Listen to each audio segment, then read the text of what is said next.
implementation of our framework and for more resources must be heard at the highest political level.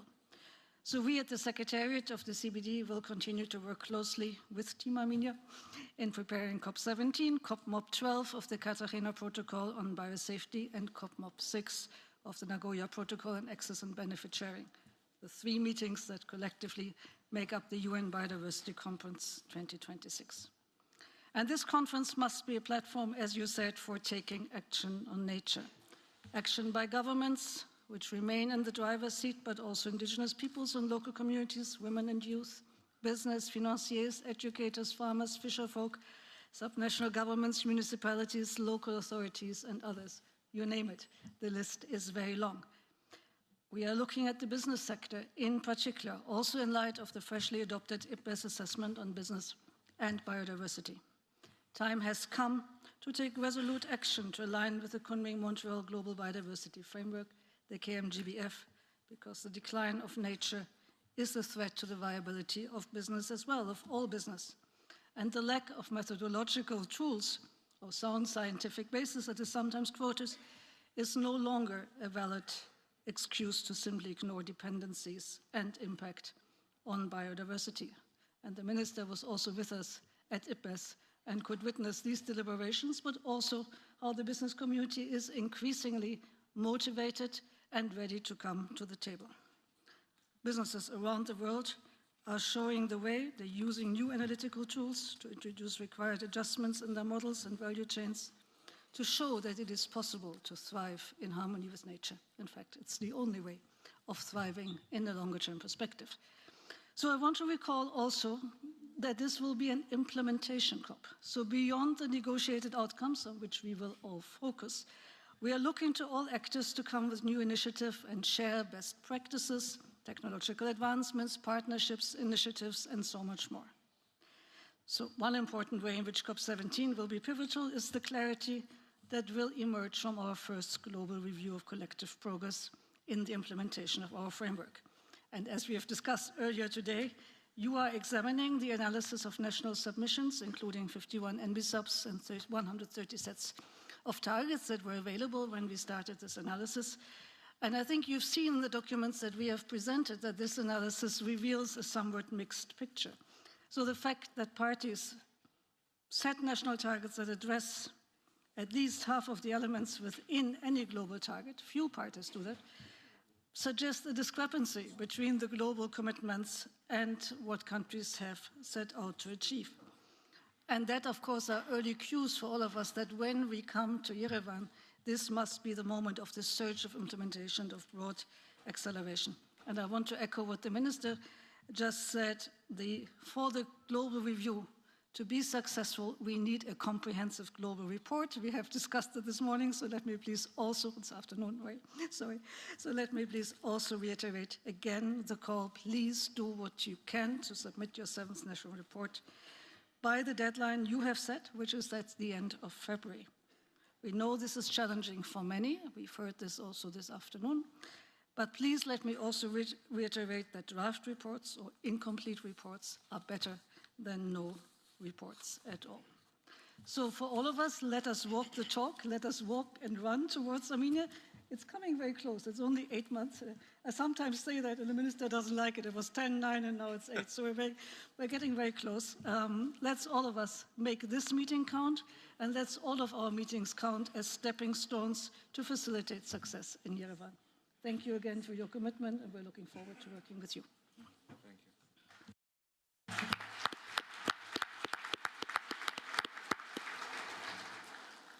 I thank you, Madam Executive Secretary. Now I would like to pass the floor to Mr. Jaime Gnecco, the representative of the COP-16 presidency. Please, Mr. Gnecco, you have the floor. Thank you, David. Buenas tardes, good afternoon to all. Your Excellency, Minister Matevosyan, President-designate of the UN Biodiversity Conference 2026, distinguished Executive Secretary of the CBD, Astrid Schumacher, distinguished delegates, I'm honored to speak on behalf of the COP-16 presidency at this important event.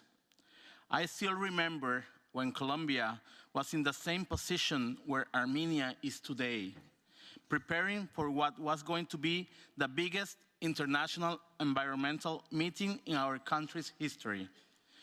This is an important moment of continuity and transformation.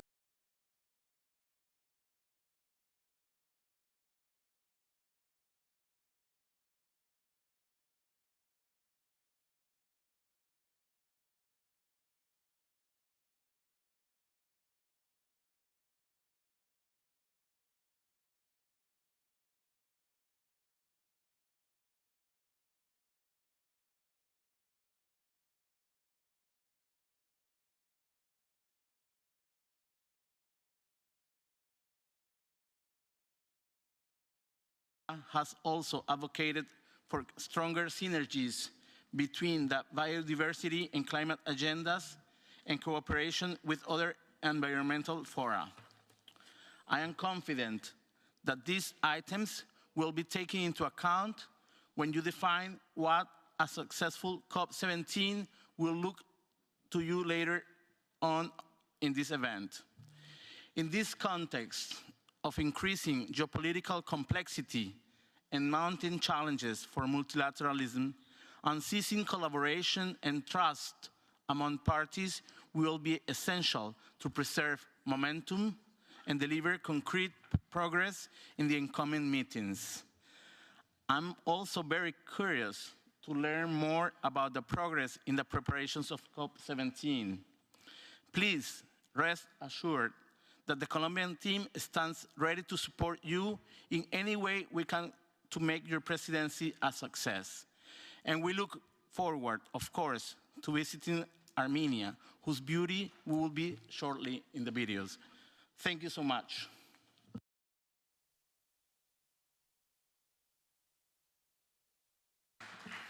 I thank you, dear Jaime. Happy to cooperate with the Colombian presidency.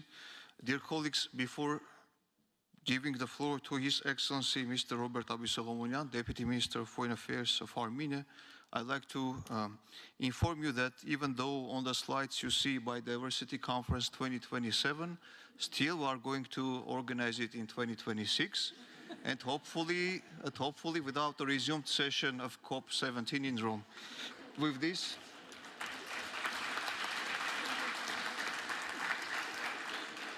this, I pass the floor to His Excellency Deputy Minister of Foreign Affairs to share Armenia's insights on what does success look like at UN Biodiversity Conference 2026. Thank you, Your Excellency, Minister Matevosyan, Executive Secretary, Madam Shoemaker, Excellencies, distinguished colleagues, ladies and gentlemen. Thank you for the opportunity to brief you on the key priorities of Armenia's COP-17 presidency. Our priorities emphasize continuity, inclusiveness, and respect for the intergovernmental nature of the CBD and its multi-stakeholder engagement. We are keen to support action-oriented discussions, facilitate constructive engagement among parties and stakeholders, and contribute to coherence across various processes under the Convention, including those related to global review, monitoring, implementation, and the role of stakeholders and rights holders. To that end, and with a view to generating strong political momentum towards the achievement of the objectives of COP-17, we will be organizing a Leaders' Summit to elevate biodiversity and nature conservation issues to the highest level of the global political agenda. It will serve as a political anchor for COP-17, intended to reinforce ambition, provide strategic orientation, and contribute political impetus to ensure strong and steadfast support towards the objectives and targets of the Kunming-Montreal Global Biodiversity Framework. The Leaders' Summit on Biodiversity is planned to be held on 16 October 2026 in Yerevan, under the banner Leaders for Nature. We consider this summit particularly timely. The transition from commitment to implementation requires sustained political engagement at the highest level, especially as parties undertake the first global review of the KMGBF. At the same time, the rationale for convening leaders at the highest political level is clear, as biodiversity loss continues to accelerate with far-reaching consequences for food security, human health, climate resilience, and sustainable development. As we approach the first global review of the COP-17, political ownership at the highest level will be essential.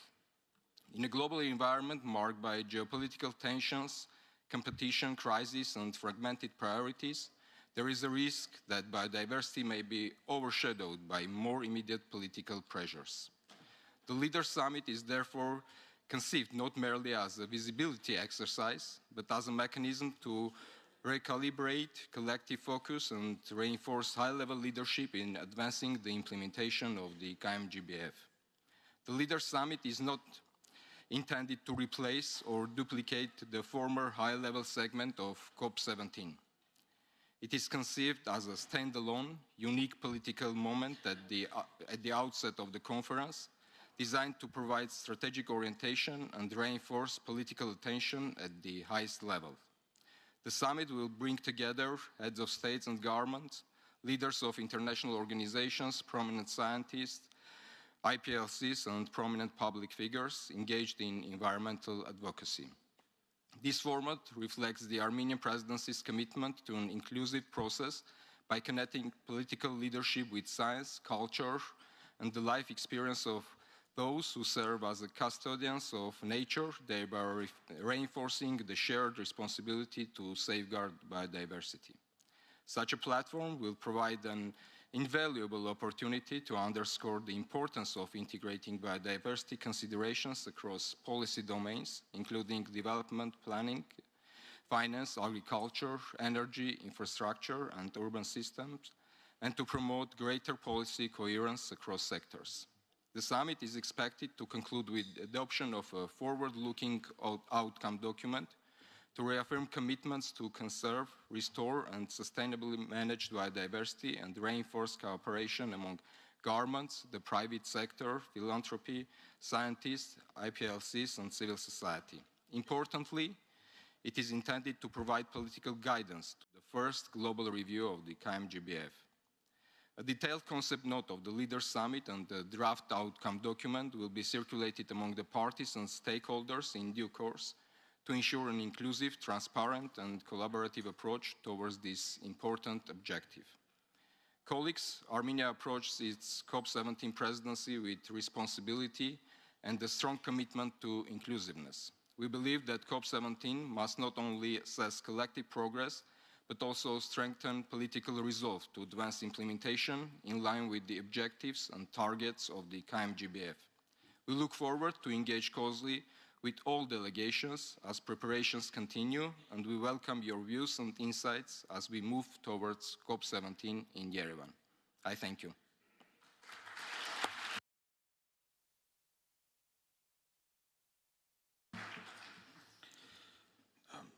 I thank you, Deputy Minister. Now I'd like to pass the floor to His Excellency Meir Margaryan, Special Envoy of the COP-17 incoming presidency. Sir, you have the floor.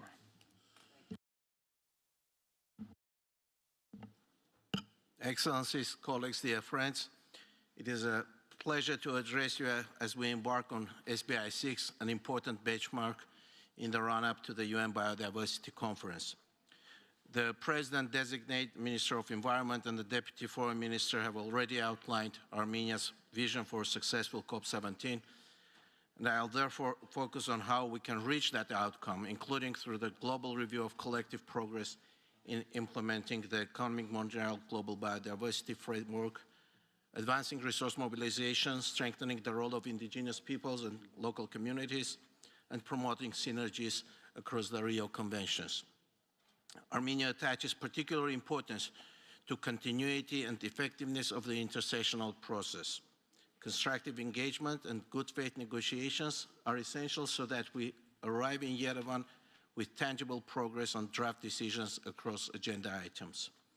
We look forward to productive discussions here in Rome and hope that SBI 6 will bring fewer brackets and clearer outcomes. In the same spirit, SABSA 28 and SBI 7, only 2 months before COP-17, will be crucial opportunities to identify landing zones on most challenging issues. The Armenian negotiation team is at the service of all parties and stakeholders to navigate through the preparatory process and facilitate consensual outcomes.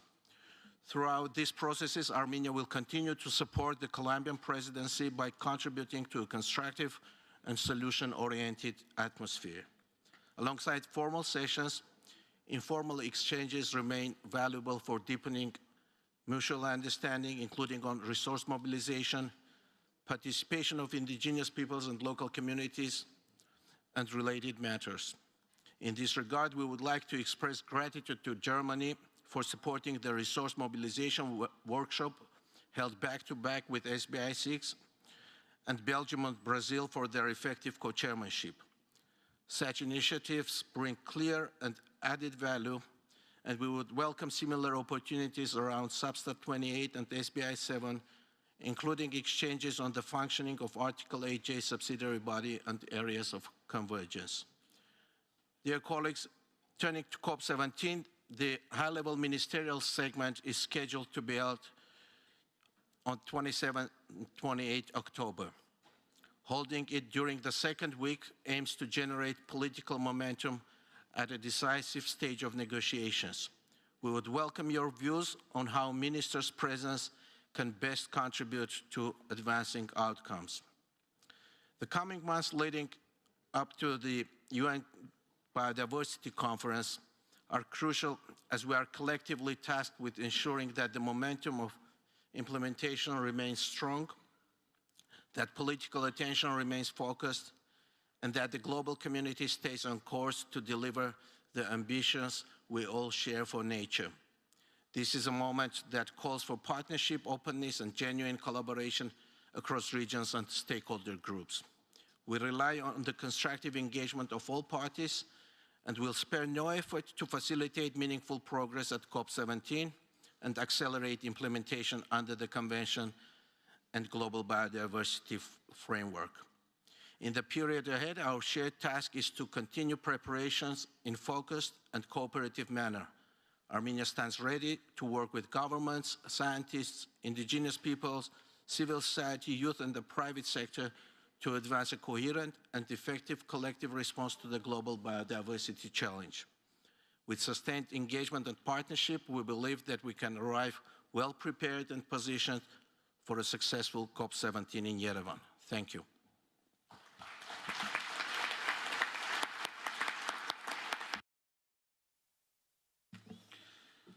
I thank you, Ambassador. I'd like to mention that the save the dates have already been circulated to the focal points of the convention and also to the ministries of foreign affairs of the parties, and the invitations will be proceeded in due course. With this, I would like to pass the floor to Mr. Rafael Khachaturian, COP-17 incoming presidency's logistics team lead, to present COP-17 logo and overview of logistical preparations. Please, Rafael, you have the floor. Thank you very much.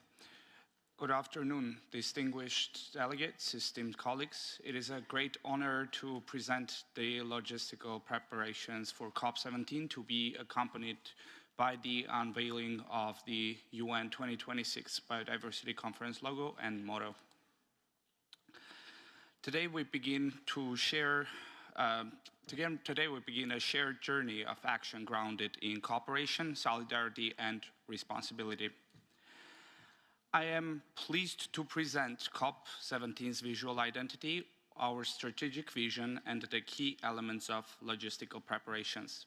This launch begins an inclusive process uniting governments, international organizations, the indigenous peoples, local communities, academia, civil society, and the private sector around one big objective: protecting biodiversity and securing a sustainable future. As preparations advance, Armenia is implementing a comprehensive plan to ensure COP-17 is well managed, accessible, safe, and inclusive. We aim to provide a smooth experience for all participants, reflecting the standards and values of the United Nations system. Armenia offers a simplified entry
progressively connected aviation hub with expanding direct routes across Europe and the Middle East. This connectivity will support convenient access for all participants and strengthen Armenia's capacity to host a high-level international conference.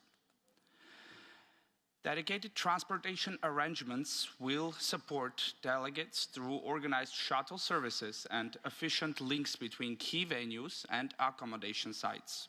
Our goal is safe, timely, and reliable mobility throughout the event, enabling smooth logistics and effective participation. A little bit about the venues now. You see the blue zone on the screen. The Meridian Expo Center will serve as the blue zone, hosting official negotiations and the UN accredited processes. The facility will be aligned with the UN requirements for security, technology, and sustainability, ensuring the right conditions for multilateral processes. Current Emirjan complex will host the green zone dedicated to public engagements to showcase innovation through pavilions, exhibitions, and public events. It will reflect the inclusive spirit of COP-17 by welcoming diverse voices, showcasing solutions and partnerships that support implementation. As you can see here on the map, the two key locations are close to each other, and the delegate accessibility will be ensured throughout the through a dedicated transport. As you see, they are also in the heart of the city, so with many hotels and accommodations located in the close proximity. This will make the stay of the participants and mobility very smooth and easy, allowing also to enjoy the nice urban ambience with the mobility, while the mobility will be further facilitated by dedicated transportation system, as mentioned. Accommodation planning is underway, including the structured arrangements for large delegations and phased access for smaller groups. Our priority is adequate capacity, quality standards, and transparent coordination, supporting a comfortable and efficient stay. Armenia has exceptional biodiversity concentrated with a relatively small territory. Alpine meadows, highland forests, wetlands, and steep ecosystems with a wide range of species, including endemic and threatened biodiversity. Armenia's natural treasures, including Khosrov forests, Dilijan National Park, and Lake Sevan, reflect both national and global conservation values. They show why biodiversity matters in practice and underline Armenia's commitments to protecting ecosystems for the future generations. Ladies and gentlemen, so let's now launch COP-17 together.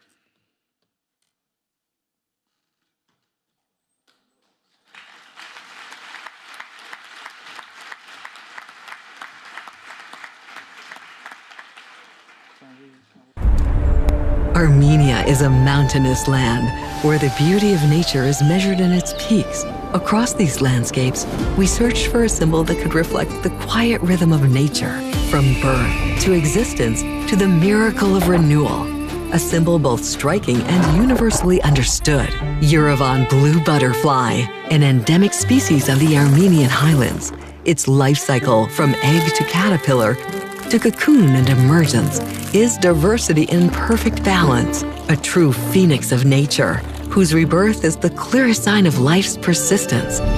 This idea is at the heart of the visual identity for COP-17, reflected in the butterfly's vibrant outline.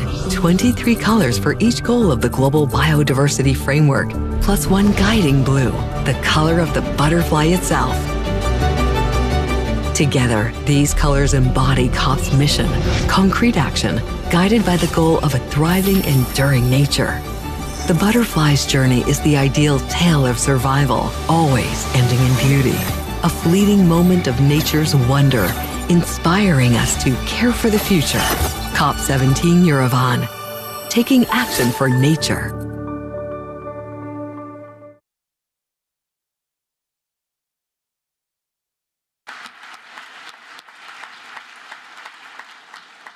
Thank you very much.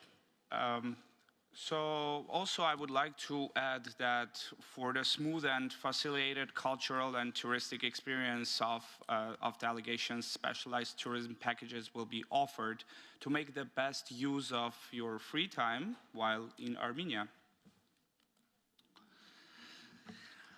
A little bit about the butterfly. The Yerevan blue butterfly is a powerful symbol of ecosystem health and resilience. As a species native to Armenia, it reflects the delicate balance of biodiversity and the importance of protecting habitats. The COP-17 visual identity, as you saw, includes 23 colors representing 23 targets of the KMGBF. This symbolism reflects a pathway of progress from early action and policy alignment to transformation and measurable impact. The visual identity of COP17 is not only a design element, it is a call to act with urgency and unity. The success of COP17 will be dependent on shared effort, expertise, and engagement. We welcome all stakeholders to contribute through dialogue, initiatives, and cooperation as we work together towards tangible results at COP17. From October 19 to 30, 2026, we will gather to take action for nature. Let us move forward with ambition, cooperation, and hope to ensure COP17 becomes a turning point for biodiversity worldwide. Distinguished delegates, esteemed colleagues, thank you for your attention, and we look forward to working with you on the road to COP17 and welcoming you to Yerevan in October.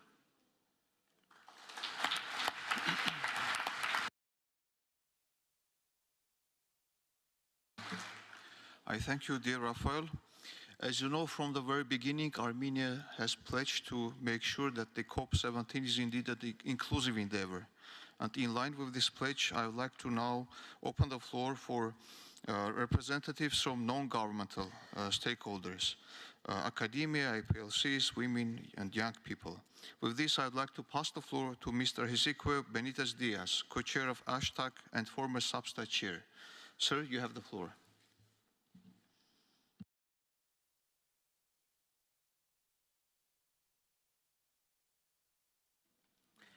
Thank you very much for giving me the floor on this launch of COP in Yerevan. Taking action for nature is a good slogan that implies dynamism and movement. The Global Report on Collective Progress in Implementation of the Montreal Global Biodiversity Framework will provide a reality check on national efforts to determine if our collective actions are sufficient to hold biodiversity loss. The high-level segment of COP17 Leaders Summit on Biodiversity will be key for this purpose. Ministers' engagement and active facilitation on negotiations on key issues will also be essential. Ministerial declaration around taking action for nature can start to be negotiated since now to get clarity, coherence, and alignment of ministers' contributions with no surprises. These are part of the elements for a successful COP, given from our experience also in Mexico. Participation of ministers beyond environment is also advisable. We need to think out of the box. Mainstreaming for biodiversity for well-being was CBD COP3 slogan in Cancun 2016 and is now a core part of the Montreal Biodiversity Framework, and is a great force to support and finance biodiversity at all levels. This is also time for business to play a key role in biodiversity conservation and sustainable use. It's time to invest in biodiversity in a responsible way. IPBES assessment summary for policymakers was just approved 2 weeks ago in Manchester, and it's a good timing to engage. Yerevan should send a global message to all parties, stakeholders, business, and every person about biodiversity needs globally, and trigger commitments to act immediately in consequence. So, awareness is very important. Invite celebrities to reach more public from various sectors. In today's international context, characterized by declining environmental financing and growing expectations for delivery, we must ensure that the CBD operates with maximum effectiveness, strategic focus, and solidarity multilateralism. We are now at the midpoint of the implementation period for the Global Biodiversity Framework, which makes this is the right moment to take stock, identify remaining gaps, and reinforce the actions needed to translate commitments into real implementation. In this sense, COP-17 will play a crucial role. It offers a timely opportunity to assess progress, strengthen accountability, and provide the political and practical momentum required to accelerate delivery of the framework's goals, including as we gather in Yerevan. I wish you all the best for Yerevan. I am sure it will be a whole success. Thank you.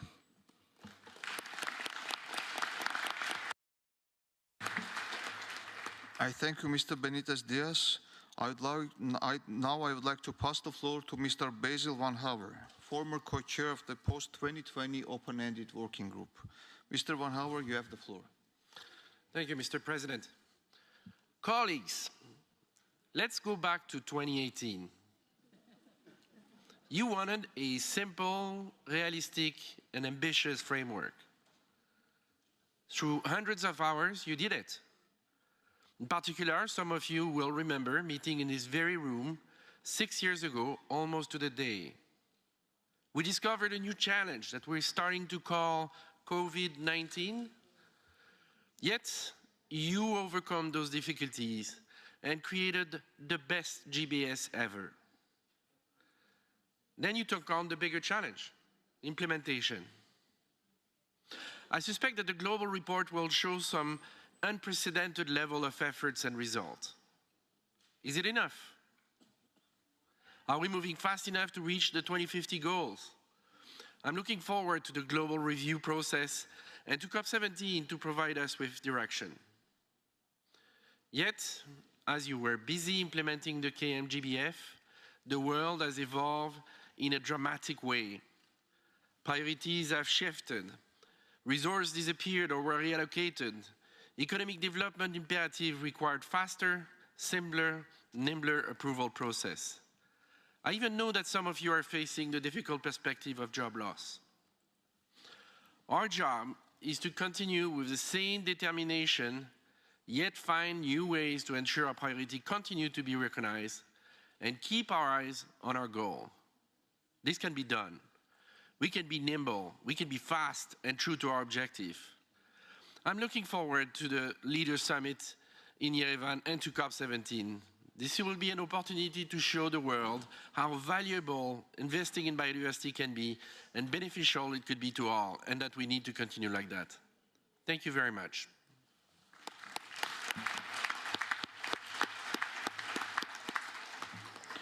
I thank you, Mr. van Houwer. Now I would like to pass the floor to Ms. Lucy Mulenke, co-chair of the International Indigenous Forum on Biodiversity. Ms. Mulenke, you have the floor. Thank you very much. Excellencies, invited guests, thank you very much, and we are really grateful to be part of the panel to speak about Yerevan and to speak about COP-17. Looking at the colors and listening to what the others have already spoken, we are looking forward for a positive, inclusive, and also a very, very vibrant COP-17. And if we have to do that, I think for us indigenous peoples is very, very crucial since we've come a long way. I think the last speaker has really spoken and given a history of how long we have been discussing these particular issues. For us, indigenous peoples and local communities, we've never stopped. We've just been continuing and working to make sure that the Kunming Global Biodiversity Framework is a success within not only at the international level, at the regional, national, and the local level. We are looking forward for COP-17 since we know it's one of the historical part that we are going to have discussion there. Subsidiary body of Article 8J that we have been working on for a long time. And we know already that there are many challenges looking at the work that is going to be presented in COP-17. And therefore, we really request the parties to this convention and all the key players to ensure that we go there positively, looking forward with the beautiful colors that we are going to find in Yerevan, to make sure that we really speak and work very collectively to make it a success. However, as we speak on that and we want to have a full and effective participation of indigenous people, we see that we still have challenges, finances to make sure that we are all there and that we can be able to work and really participate effectively. We therefore ask the government of Armenia and all the other parties and also the governments from the different part of the world to really contribute to the trust fund and also to ensure that the voluntary fund of the indigenous people that supports in participation that is fully packaged. You know, a drop at the ocean makes a big difference, but when it's a drop in the desert, is even more important than any other thing. So we really urge you to do that. The other important thing is that we really want indigenous people to be supported and to ensure that we have a pavilion that we can be able to work effectively while we are there and also work with our youth, our women who will be also participating in Yerevan and also other visitors that will be coming and other communities that will be coming during the convention and when we are having the COP. So we really look forward that we can be able to work all of us together. And if we have to look at that, we also want to really urge parties to make sure that this goes as a success, as a historical journey that we've been taking to make sure that we have only very few years to get to 2030, and we really must work all of us together. For us indigenous people, we are ready to work with all of you to be able to discuss and to make it inclusive, as much as we have already said that we need to have everyone working with us, even the private sector. And I want to say that we are looking forward to all this journey and will continue to be working together. And we want to have someone from your ministry, from your country, really assigned to indigenous peoples, to youth and to women, so that we can follow our process without any problems within the journey when we get to Yerevan. Thank you very much.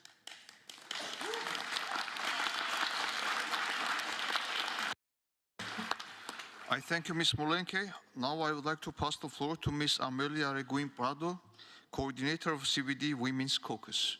Ms. Prado, you have the floor. Thank you, Your Excellency. Colleagues, good evening. Let me begin by warmly welcoming Armenia's leadership as incoming COP-17 presidency. We deeply appreciate the constructive engagement already underway between the incoming presidency and the CBD Women's Caucus through the Women's Roadmap towards COP-17. The vision taking shape reflects a shared understanding that gender equality must be embedded from the very start in preparation for Yerevan, and it invites us to think decisively about what taking action for nature really means in practice. Under that theme, COP-17 gives us more than a slogan. It gives us 3 simple tests. First, will we fully implement Target 23? Target 23 is not only about participation, it is about equal rights, access to land and natural resources. The Gender Plan of Action is already our agreed roadmap to do so. The question is if we will use it to its full potential. Second, will biodiversity finance reach women on the ground? Taking action means ensuring that funding is predictable, trust-based, and directly accessible to women-led initiatives. The commitments are clear. The question is if we will align resources with them. Third, will women's contributions be visible? Taking action means being intentional to include women's commitments as non-state actors into the global report, and by using the Gender Plan of Action indicator into the national reporting. The tools are available. The question is if we will use them to make implementation measurable. Yerevan can be remembered as the COP where Target 23 moved from promise to practice. We stand ready to work with Armenia and with all parties to make that happen. So let us take action together, all of us, and ensure that when we meet in Yerevan, we can say with confidence, We did not just speak about equality, we implemented it. Thank you so much.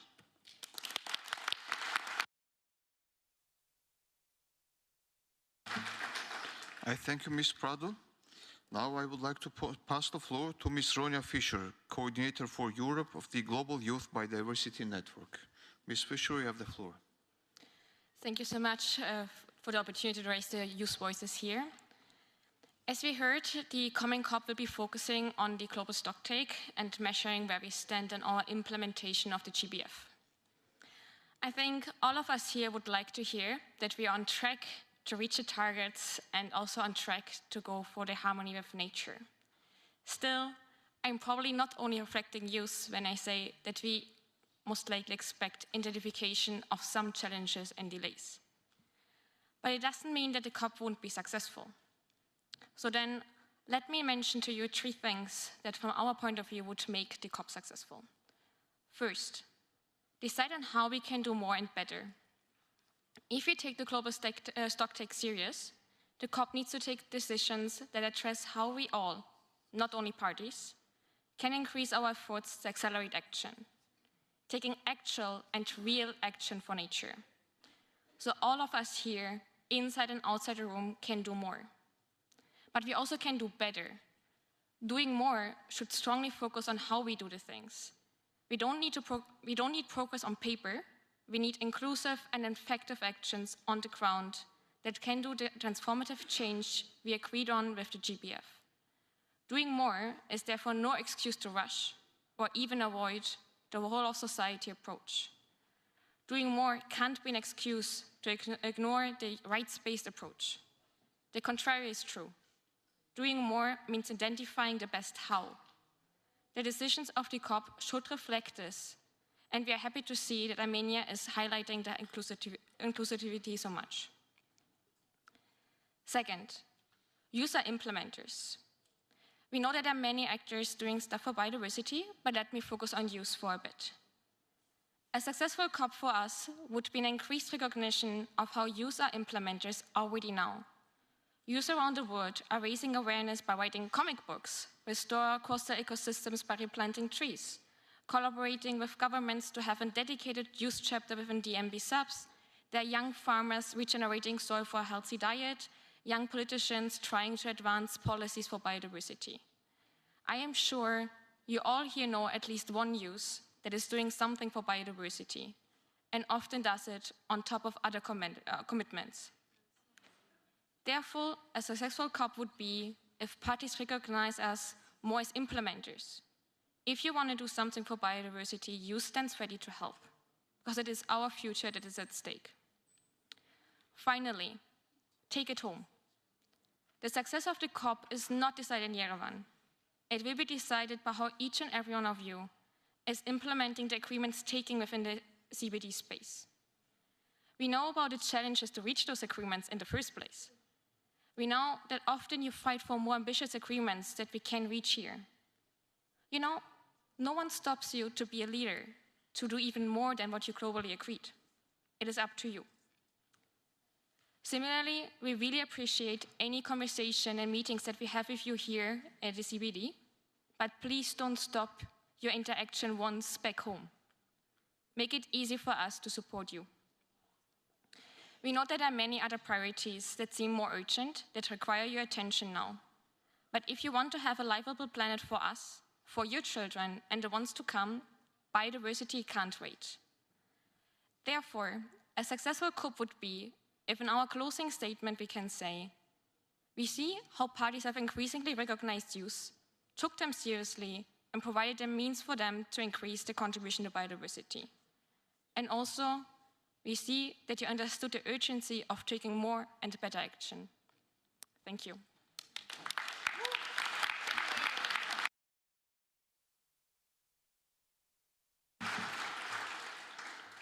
Dear delegates, we still have some time to ask the questions. Therefore, I would like to open the floor in case you have any inquiries regarding the preparations in the run-up to the COP-17. Please press the microphone buttons to identify yourselves.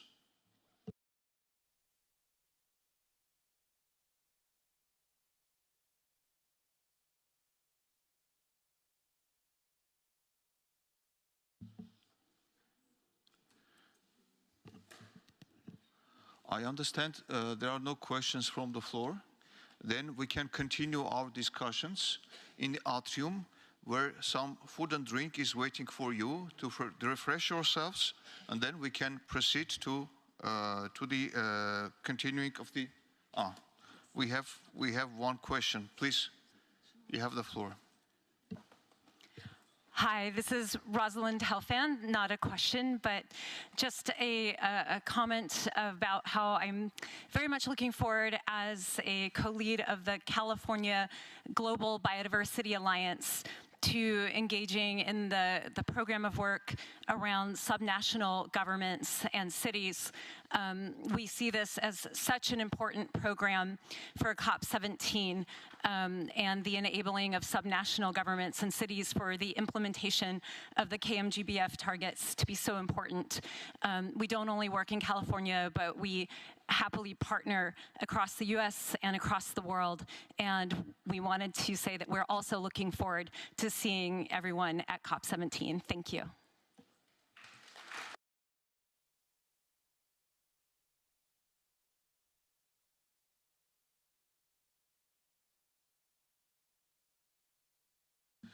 I see no other questions. Dear colleagues, food and drinks will be served to you in the atrium.